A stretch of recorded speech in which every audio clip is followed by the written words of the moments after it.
let's start talking about some of the islands they went to. Because the first one we see is the Cyclops.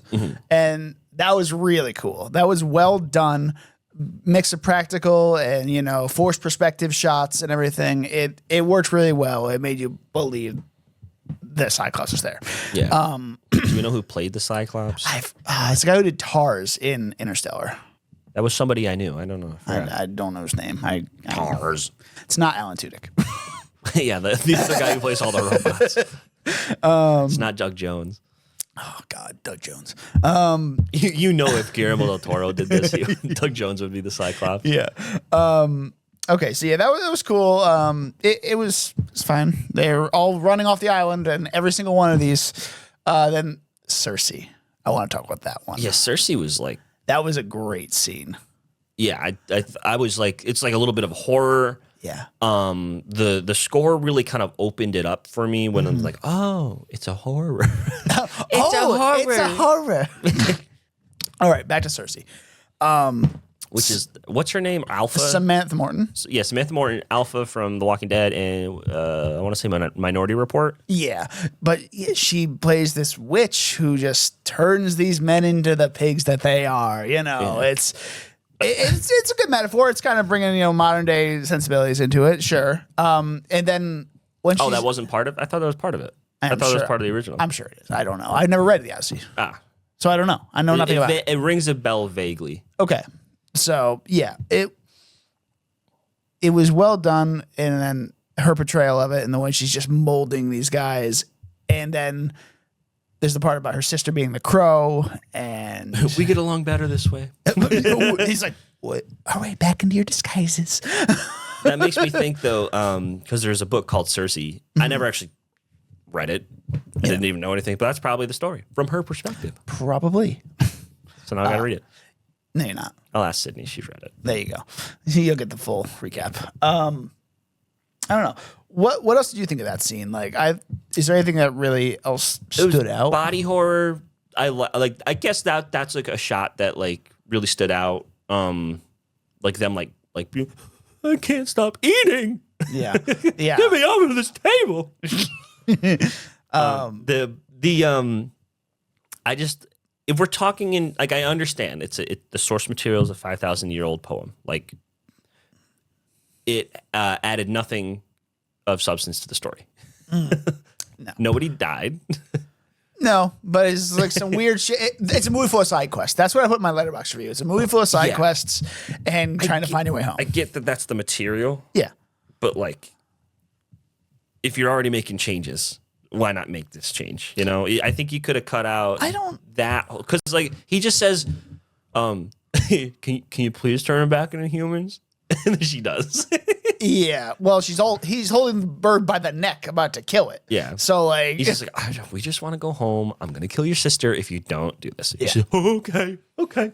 Yeah. So, I'm just thinking in terms of like structure and yeah, we know. Set up, payoff. Yeah. Because I understand the screenplay, you have to fight for every single line of dialogue. I mean, not when you're Nolan.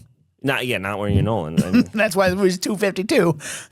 Yeah, but at the same time though, it's like it relies a lot on you knowing the original story, which I didn't. You've never read it, you know? No, but I get it. But you like it's at least how I felt, like I know it like a little bit, but I didn't feel like I was brought into the story at all. I wasn't like, there was nothing that like stood out, and like I'm like, I care about everybody here, and like, you know what I mean? It didn't feel like why is this? Why are we on Calypso's island? Like I understand. Yeah, Calypso's kind of just there. Sure, she tricked him for 7 years into staying with her, and you know, drugged him the whole time. Which is part of the story. Yeah. But how? If I don't know what the story is, how am I supposed to care about this? You know what I mean? So like, it kind of doesn't justify itself the way like Troy does, because like you understand like from the beginning, like the building blocks, who Helen of Troy is. Who the Trojans are, who the Greeks and the Spartans are. Like that's you see it happen. It's not just like a title scroll, like you're introduced to Achilles. You understand who these people are. You're introduced to Odysseus in the movie. In this one, it's just kind of like, my dad left. He's coming home. True. Yeah. Another thing I found in this movie is like, when they're editing it and when they're the way the story is going structure-wise, you're seeing these different points of view of Troy, the fall of Troy, and it reenacted and told by different people. First by what's his face, the bard, Travis Scott. Jesus, I never remember his name. A name, and then a fleet, by a war. John Bernthal's character, and then eventually you get to see Odysseus' point of view and how he's like, "Oh shit, what the fuck have I done?" But right, and Zendaya's there. Okay, let's talk about that for a little bit. So she's supposed to be Athena, but she's really just, Oh, yeah, she's supposed to be Athena. Totally went over my head. Oh, I thought he was just like, I killed that little girl. Now I'm haunted by her. No, so like that's that. I mean, yes, he is. He is haunted by that. Athena is in coming through as that pain, the pain that he witnessed when that girl was killed. Right. That's what he carries with him. That's what I got from it. Right. Yeah. So, then there's a few other islands we got. There's the Underworld, the Land of the Dead. That was probably my favorite scene. That was cool. All them rising up out of the ground. That was really well done. They filmed that in Iceland, I think. And then there was, the big armored fucking people on that island where the trees are moving and all that stuff. That was cool. Yeah, it's just like, it's all cool. It's just like, I've seen this before, man. It's like, cool, and also the characters weren't like reacting. No, how I can't describe. Like in the Cyclops one, like they're just like, okay, this is what we're doing. Yeah. And then in this one, in the tree people guys, the Goliaths, maybe the Sentinels, I don't know, whatever you want to call them. You see the trees moving. You don't get the characters acknowledging the trees are moving. Like, well, because it's because it's happening so fast. I think there's, yeah. I'm pretty sure if I'm an old person, I'm in my eyes are like, well, what's happening on the screen? Are the trees moving? Yeah, I don't know. You know what No, that's fair. That's fair. That sounds very like Netflix of me. Like it does. Like I need to be told. Yes. It just didn't seem right, or like it didn't feel like it fit with how the characters would react. Mm-hmm. You know what I mean? I do. I sound like I'm trying. No. I know what you're saying. I'm just trying to verbalize it myself and how you're going about this, but. It's just it's a frustrating thing. Yeah. Let's just leave it at frustrating. Frustrating. Let's just leave it at that. You know what's frustrating? People who say frustrating. Yeah. I hate that. Or pillow. Oh, God. Pillow. Chris. Looking at you, Chris. He doesn't even watch it into anymore. The camera. I know. We haven't mentioned him in a while. Yeah. We used to call him out a lot. I always remember, well, yeah, because he's the only person we've had to cut out a half-hour Nazi history because of him. Let's get to the third act, because that is the best part of the movie.